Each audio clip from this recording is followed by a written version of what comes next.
there, welcome to CoreTV News for this hour. I'm Gete. The President-elect Muhammad Buhari has met behind closed doors with President Goodluck Jonathan inside the presidential villa in Abuja. That was the first time that two leaders would be meeting since the Independent National Electoral Commission declared Buhari winner of the March 28 presidential election. The meeting, which was described as private, was held inside the new banquet hall inside the president's office.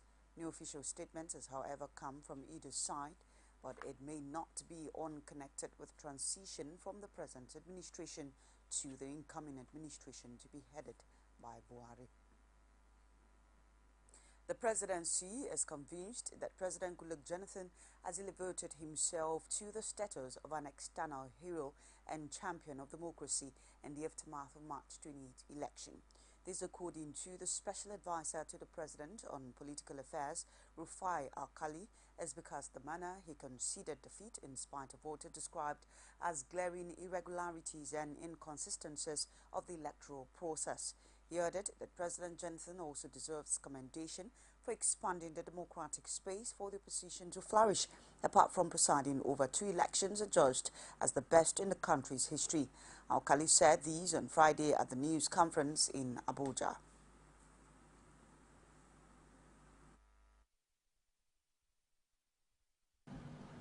It is undisputable fact that the saving grace of our great country in this historic election has been the candor, conduct, and comportment of President Goodluck Jonathan, who has elevated himself to the status of an eternal hero and a champion of democracy. This is particularly so because, in spite of the glaring irregularities and inconsistencies of the electoral process, President Goodluck Jonathan took the unprecedented step of conceding to his opponent, General Muhammadu Buhari, even before the final result was formally announced. It is a well-known fact that President Jonathan has always been passionate about the unity, progress, and development of Nigeria.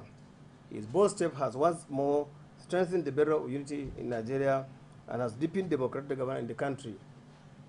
It is clear that the president's participation in this contest was not for his personal selfish interest, but for the advancement of our vision of a united and prosperous Nigeria. This is precisely why he expanded the democratic space by allowing an opposition group to flourish and even did everything in strengthening the electoral machinery. Egyptian President Abdel Fattah el-Sisi has congratulated President-elect Muhammad Buhari and expressed joy over his victory in Saturday's presidential election. El-Sisi, in a statement by the Egyptian embassy in Abuja on Friday, expressed his willingness to promote the mutual cooperation between Egypt and Nigeria. The Egyptian leader wished the president-elect success in carrying out the new assignment to achieve the development and progress the people of Nigeria desire. Governor Sule Lamido of Jigawa State has admitted that the People's Democratic Party was not able to properly manage its successors. He said this in the last 16 years of being in charge of the country. The party made what he described as very, very costly mistakes. Lamido, a PDP governor, made this position known to State House correspondent after a closed-door meeting with President Goodluck Jonathan and his residence inside the presidential villa, Abuja. Lamido, who states is one of the states where Jonathan lost the March 28 presidential election, however, did not give details of the mistakes he claimed the party made in power. Reacting to the result of the election that produced Muhammadu Buhari of the All Progressives Congress as the president-elect, the governor said whoever becomes the president is a Nigerian president and not that of a particular region. On the belief that PDP governors who lost their states to opposition did not work hard enough, Lamido warned against going into the blame game. President-elect Muhammadu Buhari has been charged to create a comprehensive plan to tackle corruption in the oil and gas sector. Speaking on the level of graft in the sector in Port Harcourt, Edward Obi, Executive Director of Gas Alert for Sustainable Initiative, described the sector's ills as one that demands a comprehensive plan to address it. He also called on the government to be diligent about the issue of cleaning up the sector.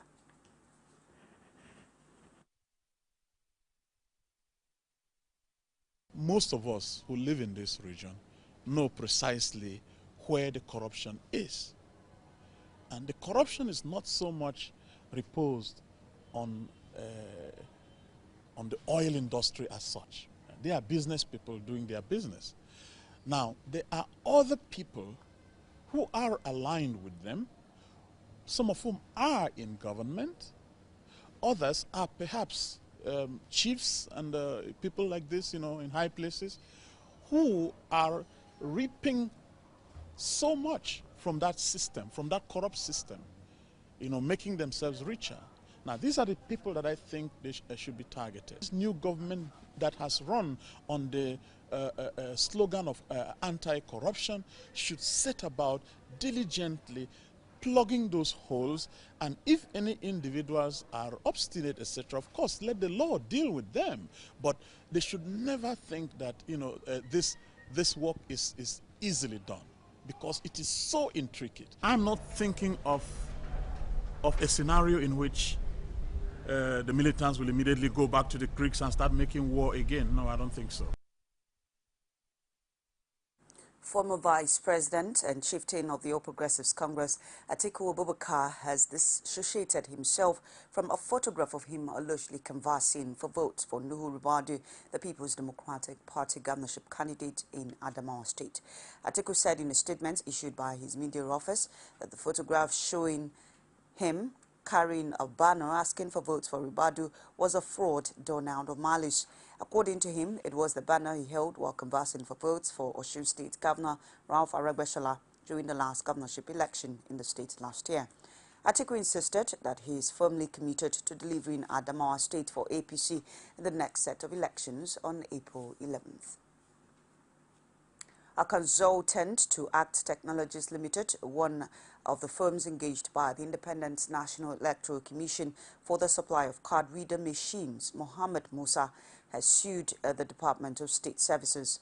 Musa, in his fundamental rights enforcement suit he filed before the Federal High Court in Abuja, alleged that he was illegally detained by the DSS since March 24, 2015.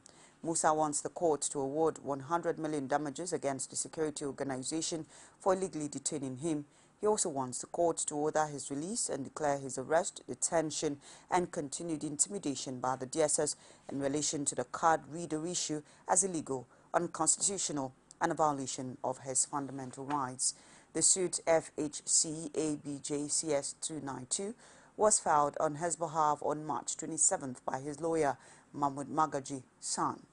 The plaintiff was said to have on March 24th received a phone call from the Director General of the DSS inviting him to the organization's headquarters in Abuja and had since been held in detention upon honoring the invitation without charge. Wife of the applicant, Sadatu Musa, deposed to a supporting affidavit because he was still being held in the DSS detention. The wife said the respondent's officials had refused her access to her husband since he honored the DSS bus invitation. The police have commenced investigation into the fire outbreak that killed the state's resident electoral commissioner and members of his family. They have also sealed the Nasser Wajiari residence where Minkaila Abdullahi, his wife, and 2 children died. Police Commissioner Ibrahim Idris disclosed that policemen on guard duty first noticed the fire at about 4:30 a.m. but were unable to rescue the occupants, who were found unconscious after the door was forced open. The wreck and his family were discovered in the bathroom of the master bedroom. I went there myself and I visited the compound. If you go to the compound, you know there is any fire outbreak there. So it's only that sitting room that was engulfed by fire, so the fire did not spread. Even the master bedroom itself, you are going to see it, was not burnt. In fact, the security men that broke the door from inside with the fire service that they later called to assist them to put up the fire. Broke most of the doors. You see, most of the breakages are done by our men. Just in the effort to save the building and rescue the man. But unfortunately, he inhaled, from what the doctor said, because we went to the Murtala Specialist Hospital. You see, I saw him. I observed him myself. Apart from these smokes, this black hair that you see, just some, he's nothing, no any injury, nothing, no burns, nothing. So he suffocated from the black smoke.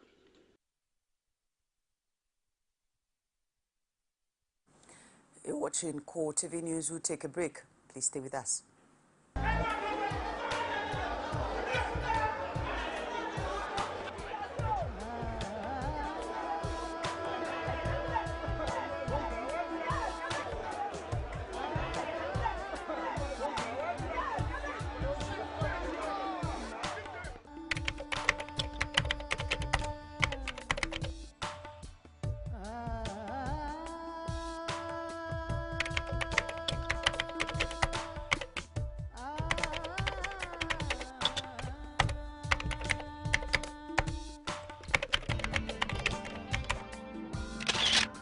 Morning, Mr. President. Morning, sir.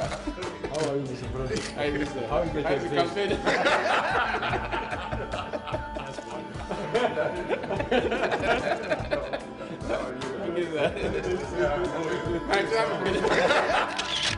We must learn to live together as brothers or perish together as fools. Martin Luther King, Jr.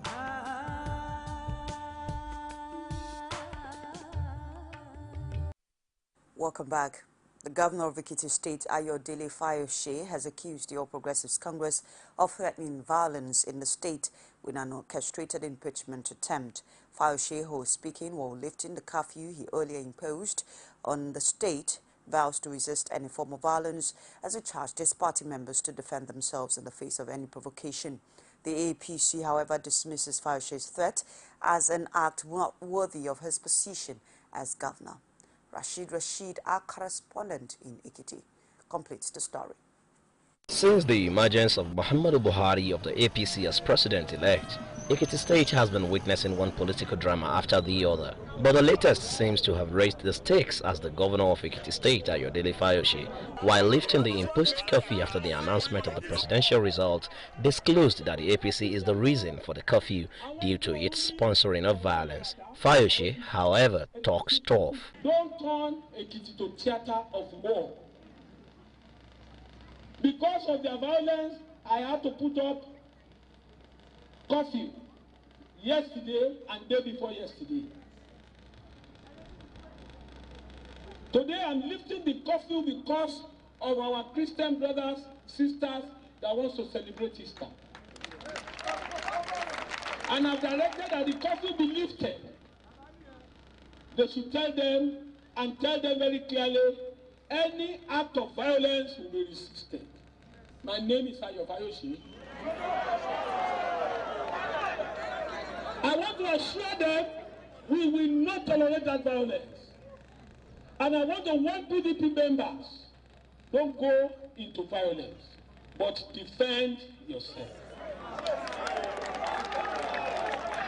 Violence, but defend yourself.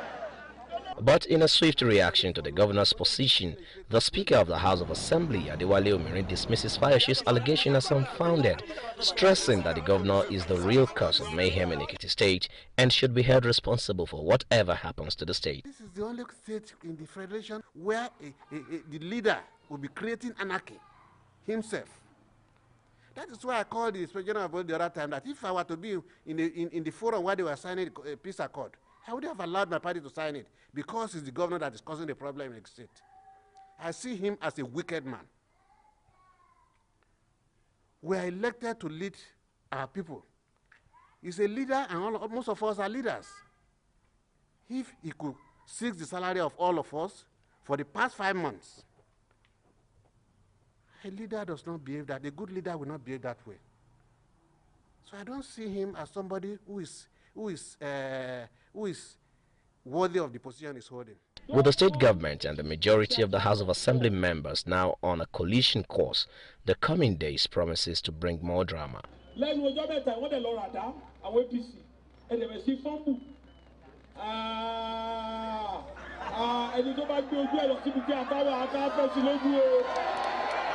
Rashid, CoreTV News, Ado Ekiti.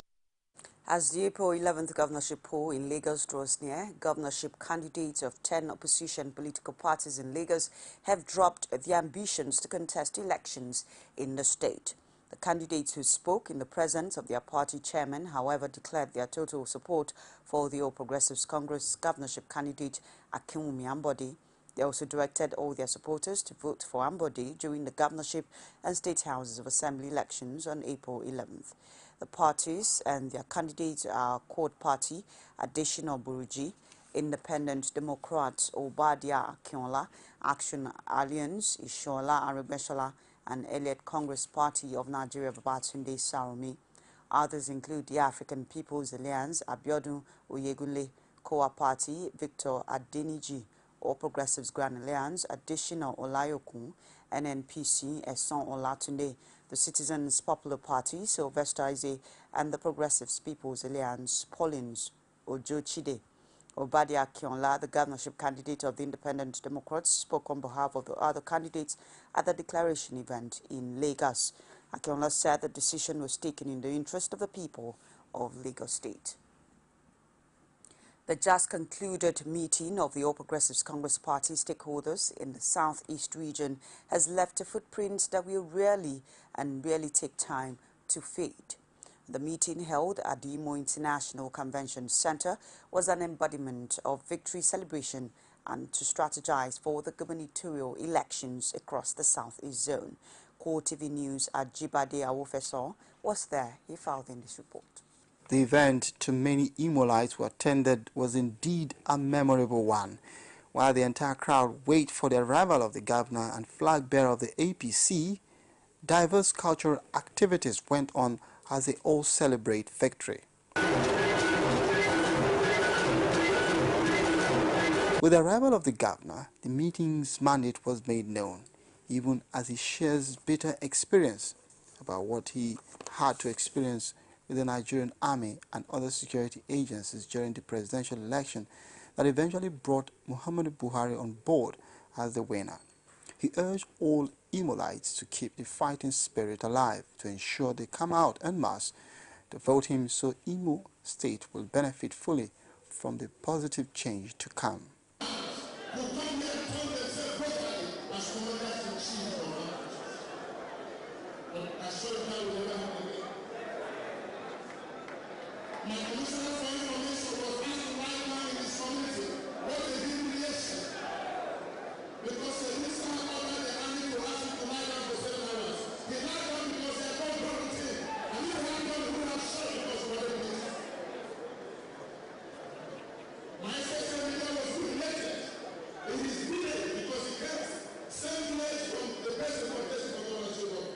He urged all Imolites to keep the fighting spirit alive and ensure they come out en masse to vote him so Imo State will benefit fully from the positive change to come. But my greatest happiness today is that finally, the Lord has turned around the captivity of